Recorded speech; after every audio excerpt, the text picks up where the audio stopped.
Hello बच्चों, आज हम क्लास 4 की इंग्लिश की वर्कशीट 21 करेंगे। इस वर्कशीट में इंग्लिश ग्रामर से ए एंड द, जिसे हम आर्टिकल्स भी कहते हैं, के बारे में समझाया गया है और साथ में वर्कशीट भी दी गई है। Articles are words that define a noun, specific और अनस्पेसिफिक। आर्टिकल्स ऐसे वर्ड्स होते हैं जो संज्ञा को डिफाइन करते हैं, बताते हैं कि वो स्पेसिफिक है यानी विशेष है या अनस्पेसिफिक है, अविशेष है। एग्जाम्पल के लिए हमें एक सेंटेंस दिया गया है, after a long day the cup of tea tasted too good. पूरे दिन के बाद जो चाय का एक कप हमने पिया वो अच्छा था।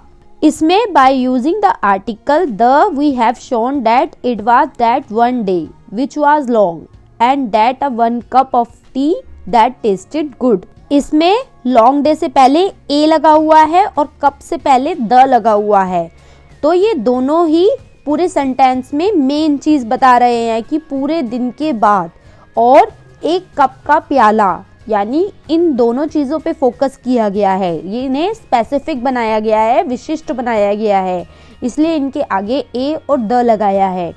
अब आता है कि ए और द और एन कब लगाए जाते हैं। उससे पहले हमें कुछ एग्जाम्पल दिए गए हैं, जैसे a book, an apple, the Taj Mahal. तीनों ही स्पेसिफिक चीज़ें हैं, लेकिन तीनों के आगे अलग अलग वर्ड लगा है। बुक के आगे ए लगाया है, एप्पल के आगे एन लगाया है और ताजमहल के आगे द लगाया है।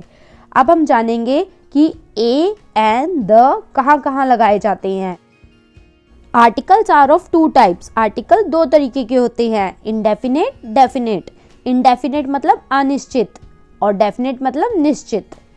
ए and an are indefinite articles. जो ए और एन है वो अनिश्चित आर्टिकल्स होते हैं।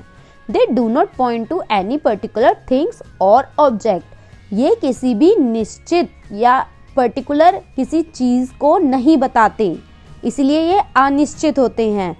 The is a definite article और जो द होता है वो निश्चित आर्टिकल होता है। ये the is used before specific objects और ये किसी स्पेसिफिक यानी विशिष्ट चीज से पहले लगाया जाता है, एक विशिष्ट चीज से पहले दिखाया जाता है द लगा के।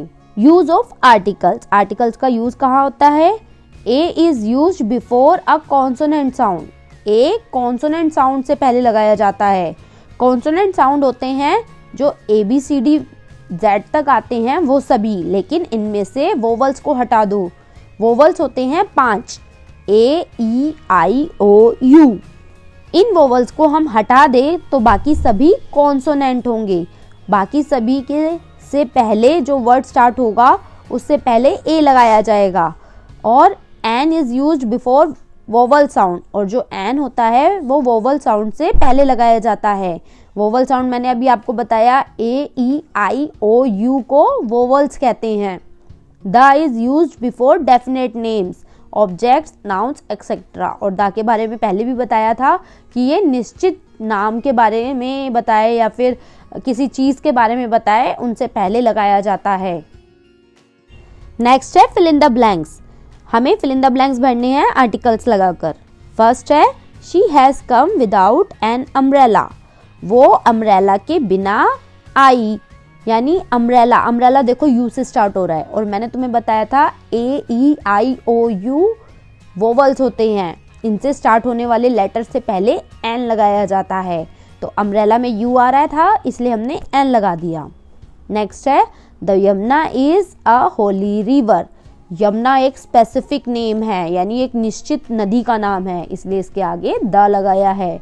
Holi river, Holi H, H मतलब ये कॉन्सोनेंट है H, A E I O you में तो नहीं आ रहा, इसलिए एच कॉन्सोनेंट है, इसलिए इसके आगे ए लगाया है। नेक्स्ट है which is the longest river in India. India में सबसे लंबी नदी कौन सी है। लॉन्गेस्ट रिवर एक निश्चित नदी के बारे में बताया जा रहा है। एक ही तो होगी नदी जो बहुत लंबी होगी इंडिया में, तो वो एक होगी, एक निश्चित होगी, तो इसलिए द लगाएंगे इसके आगे। She return after an hour. वो 1 घंटे बाद आएगी। देखो R, H O U R, इसे हार नहीं पढ़ेंगे या हावर नहीं पढ़ेंगे, इसे हम आर पढ़ते हैं, इसकी प्रोनाउंसिएशन होती है आर। तो ये चालू तो एच से हो रहा है, कॉन्सोनेंट से हो रहा है, लेकिन इसे बोलने में आ की आवाज आ रही है, आर, तो इसलिए इसके आगे हमने एन लगाया है। अ वोवल साउंड होती है, ए ई आई ओ यू वाली साउंड होती है ना अ, तो इसलिए इसके आगे एन लगाया है, ए नहीं लगाया, क्योंकि इसे हावर नहीं पढ़ेंगे, आर पढ़ेंगे। नेक्स्ट है the sun is shining brightly, जो सन है, सूरज है, वो बहुत तेज चमक रहा है। तो सन स्पेसिफिक निश्चित होता है, एक ही होता है सन यानी सूरज, तो यहाँ पर द लगाएंगे। नेक्स्ट है Mumbai is a big city, big B से चालू हो रहा है, बिग बोलेंगे इसे, तो ये कॉन्सोनेंट है, इसलिए इसके आगे ए लगाया है।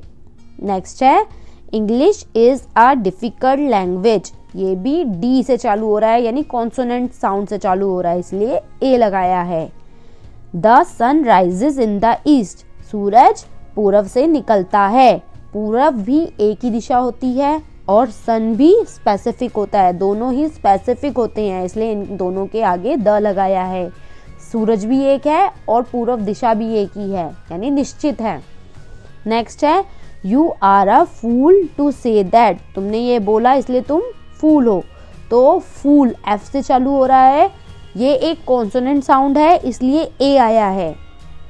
नेक्स्ट है an apple a day keeps the doctor away, एक सेब पूरे दिन अगर हम खाएंगे तो डॉक्टर्स दूर रहेंगे हमसे। Apple A double P L E apple, A से आवाज आ रही है ना Apple, A E I O you वाली यानी वोवल साउंड आ रही है और स्टार्ट भी ए से हो रहा है, इसलिए यहाँ पर एन लगाया है।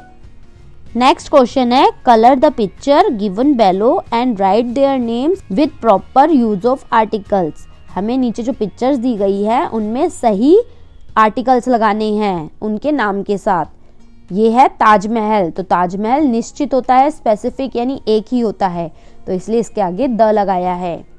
अम्ब्रेला, अम्ब्रेला यू से चालू हो रहा है, इसलिए इसके आगे एन लगाया है। Umbrella A E I O U की साउंड आ रही है ना अम्ब्रेला बोलते हुए, तो इसलिए एन आया है। डॉल ड से चालू यानी डी से चालू हो रहा है, तो ए ई आई ओ यू की साउंड नहीं आ रही, कॉन्सोनेंट की साउंड है, तो इसलिए ए लगाएंगे। तो बच्चों ये थी हमारी क्लास 4 की इंग्लिश की वर्कशीट 21। आप हमारे चैनल को सब्सक्राइब जरूर करिए ताकि आपको आगे भी ऐसी ही वीडियोस मिलती रहें।